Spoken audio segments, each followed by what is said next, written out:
ನಾನು ಬೆಳಗ್ಗೆ ನನ್ನ ಅನಿಸಿಕೆನ ಇದನ್ನು ನಿಮ್ಗೆ ಹೇಳ್ಬಿಟ್ಟಿದ್ದೀನಿ.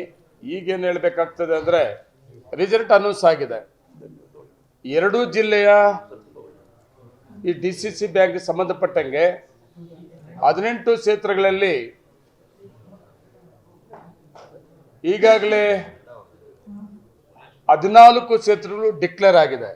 ಇನ್ನು 4 ಕ್ಷೇತ್ರಗಳು ಕೋರ್ಟ್ ಇದರಲ್ಲಿ ಪೆಂಡಿಂಗ್ ಇದೆ. ಆ 4 ಕ್ಷೇತ್ರಗಳು ಕೂಡ ಕಾಂಗ್ರೆಸ್ಸೇ ಆಗ್ತದೆ.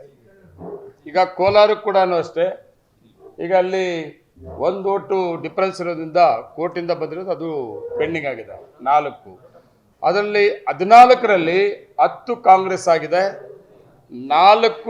2 BJP ಆಗಿದೆ, 1 JDS ಆಗಿದೆ, ಇನ್ನೊಂದು ಯಾವ ಪಾರ್ಟಿನೋ ಗೊತ್ತಿಲ್ಲ. ಬೆಳಿಗ್ಗೆ ಹೇಳ್ಬಿಟ್ಟಿದ್ದೀನಿ ನಾನು. ಕೋಲಾರದಲ್ಲಿ ICSE ಸಿಲೆಬಸ್ನ ಟಾಪ್ ಸ್ಕೂಲ್ ಪಟ್ಟಿಯಲ್ಲಿರುವ ಸರ್ ಎಂ ವಿಶ್ವೇಶ್ವರಯ್ಯ ಇಂಟರ್ನ್ಯಾಷನಲ್ ಸ್ಕೂಲ್ನಲ್ಲಿ 2025-26ನೇ ಸಾಲಿನ ನರ್ಸರಿಯಿಂದ 10ನೇ ತರಗತಿವರೆಗೆ ದಾಖಲಾತಿಗಳು ಪ್ರಾರಂಭವಾಗಿದೆ. ಹೈಟೆಕ್ ಸ್ಕೂಲ್ ಬಿಲ್ಡಿಂಗ್, ನುರಿತ ಶಿಕ್ಷಕರು ಹಾಗೂ ಎಲ್ಲ ವಿದ್ಯಾರ್ಥಿಗಳಿಗೆ ಸ್ವಿಮ್ಮಿಂಗ್ ಪೂಲ್, ಕ್ರಿಕೆಟ್, ಸ್ಕೇಟಿಂಗ್ ಸೇರಿದಂತೆ ಹಲವು ಕ್ರೀಡೆಗಳಿಗೆ ತರಬೇತಿ ನೀಡಲಾಗುತ್ತಿದೆ.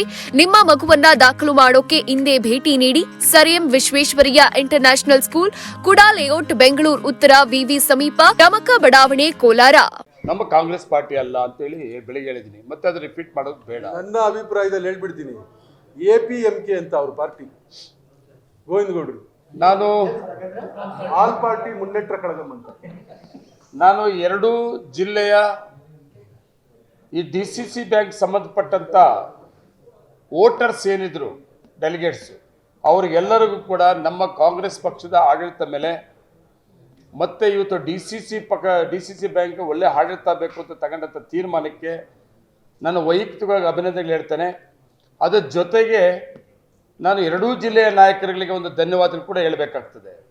ನನ್ನ ವೈಯಕ್ತಿಕವಾಗಿ ಏನಂದರೆ, ನನಗೆ 3 ಸೀಟನ್ನು DCC ಬ್ಯಾಂಕ್ ಬರೋದಕ್ಕೆ ಅವಕಾಶ ಮಾಡಿಕೊಟ್ಟಿದ್ರು 2 ಜಿಲ್ಲೆಯ ನಾಯಕರು. ಒಂದು ಅದರ್ಸ್ ಅಭ್ಯರ್ಥಿ ನನಗೇ ಬೇಕು ಅಂತ ಕೇಳಿದ್ದೆ, ಗೋವಿಂದಗೌಡರ ಮೇಲೆ ಮಾಲೂರು ತಾಲೂಕಿನ PLD ಬ್ಯಾಂಕಿನ ಅಧ್ಯಕ್ಷರಾದ ಬಾಳಿಗೆನಿ ಶ್ರೀನಿವಾಸ್ ಅವರು ಕೇಳಿದ್ದೆ. ಮತ್ತು ಮಿಲ್ಕ್ ಸೊಸೈಟಿಗಳಿಂದ ಅದು ಕೂಡ ನನ್ನ ತಾಲೂಕಿಗೆ ಬೇಕು ಅಂತ ಕೇಳಿದ್ದೆ. ನಮ್ಮ ಹುಣಸಿಕೋಟೆ ಕೃಷ್ಣೇಗೌಡರು ತಮ್ಮ ವೆಂಕಟೇಶ್ ಗೌಡ್ರ ಮಗ ವಿನಯ್ ಅಂತ, ವಿನೋದ್ ಅಂತೇಳಿ ನನಗೆ ಅವಕಾಶ ಮಾಡಿಕೊಟ್ಟಿದ್ರು. 3 ಕ್ಷೇತ್ರಗಳು, 3 ಅಭ್ಯರ್ಥಿಗಳಲ್ಲಿ 2 ಅಭ್ಯರ್ಥಿಗಳಿಗೆ ಗೆಲ್ಸ್ಕೊಂಡಿದ್ದೀನಿ. ಒಂದು ಗೋವಿಂದಗೌಡರ ಮೇಲೆ ನಮ್ಮ ಬಾಳಿಗಣ್ಣೆ ಶ್ರೀನಿವಾಸ್ PLD ಬ್ಯಾಂಕ್ ಅಧ್ಯಕ್ಷರು ಸೋತಿದ್ದಾರೆ. ಅದಕ್ಕೆ ಕಾರಣ ಬೇರೆ. ಎಲ್ಲ ಈ ಅದರ್ಸ್ ಏನು ವೋಟರ್ಸ್ ಇತ್ತೋ ಅದೆಲ್ಲ ಗೋವಿಂದಗೌಡರು ಹೆಂಗೆ ಬೇಕೋ ಹಂಗೆ ಮಾಡ್ಕೊಂಡಿದ್ರು ಅವ್ರಿಗೆ ಗೆಲ್ಲೋದಕ್ಕೆ. ಆದ್ದರಿಂದ ನಾವು ಸೋತಿದ್ದೆ 1 ಅಭ್ಯರ್ಥಿ. ಇನ್ನು 2 ಮಿಲ್ಕ್ ಸೊಸೈಟಿಗಳಿಂದ, ಕೋಲಾರ ಜಿಲ್ಲೆ ಮಿಲ್ಕ್ ಸೊಸೈಟಿಗಳಿಂದ ನಮ್ಮ ವಿನೋದನ್ನು ಗೆಲ್ಲಿಸ್ಕೊಟ್ಟಿದ್ದಕ್ಕೆ ನಾನು ನಮ್ಮ ಜಿಲ್ಲೆಯ ಹಾಲು ಉತ್ಪಾದಕರ ಸಹಕಾರ ಸಂಘಗಳ ಅಧ್ಯಕ್ಷರುಗಳು ಮತ್ತು ನಮ್ಮ ಜಿಲ್ಲೆಯ ಎಲ್ಲ ನಾಯಕರುಗಳು, ನಮ್ಗೆ ಸಹಕಾರ ಕೊಟ್ಟವರಿಗೆ ಧನ್ಯವಾದಗಳು ಹೇಳ್ತೇನೆ. ಮತ್ತು ನನ್ನ ತಾಲೂಕಲ್ಲೂ ಕೂಡ 14 ಸಹಕಾರ ಪತ್ತಿನ ಸಂಘಗಳಿತ್ತು. 14ರಲ್ಲಿ ಇನಾಮಿನೇಷನ್ ಮಾಡಿಕೊಟ್ರು ನನಗೆ ನಮ್ಮ ದಿನ್ನಳ್ಳಿ ರಮೇಶ್ ಅವ್ರನ್ನ. ನನ್ನ ತಾಲೂಕಿನ ಜನತೆಗೆ ಮತ್ತು ಆ ಸಹಕಾರ ಪತ್ತಿನ ಸಂಘದ ಅಧ್ಯಕ್ಷರಿಗೆ ಎಲ್ಲರಿಗೂ ಕೂಡ ನಾನು ಧನ್ಯವಾದಗಳು ಹೇಳ್ತಾ ಇದ್ದೇನೆ. ಇನ್ನು ಬೇರೆ ಏನು ಮಾತಾಡೋದಿಲ್ಲ. ನಮಸ್ಕಾರ. ಬೆಳಗ್ಗೆ ಮಾತಾಡಿದ್ದಾರೆ.